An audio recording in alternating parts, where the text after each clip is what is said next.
David asks, how long will it take for a vaccine for COVID help to change the current landscape of wearing masks and Zooming all the time? Wouldn't many people with misinformation refuse to take it? So Dr. Nessela talked about this. Public trust in a vaccine is critical.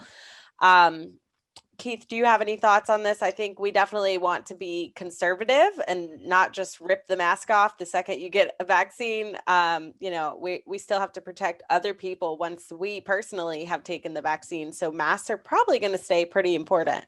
Exactly. You know, Corinne, I think you and I talked about this very question a couple of weeks ago, and probably the biggest misconception about the coronavirus vaccines is that they're a silver bullet and will immediately change the dynamics of the pandemic.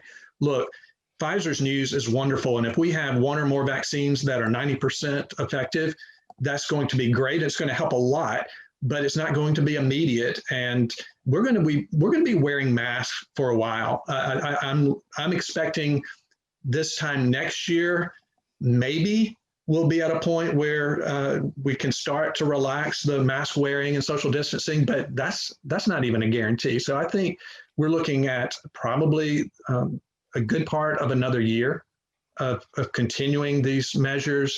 But David's question is right, though, that if enough people take the vaccine, that will help. That's going to help us turn the corner.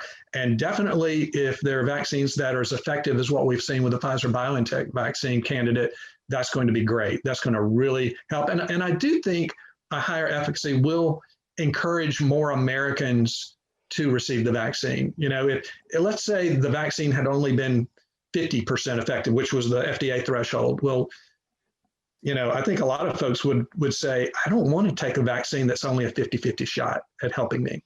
But 90%, that's point for it. Yeah, 90%, that's going to give you a bigger level of confidence, right? Greater level of confidence. I do think that part of the issue will be how Americans think the FDA is handling this. And I think the FDA knows all eyes are on the agency.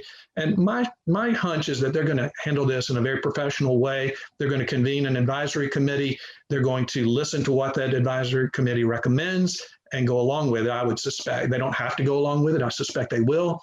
And that advisory committee will be made up and is made up of industry experts from outside the government, from the private sector, from academia.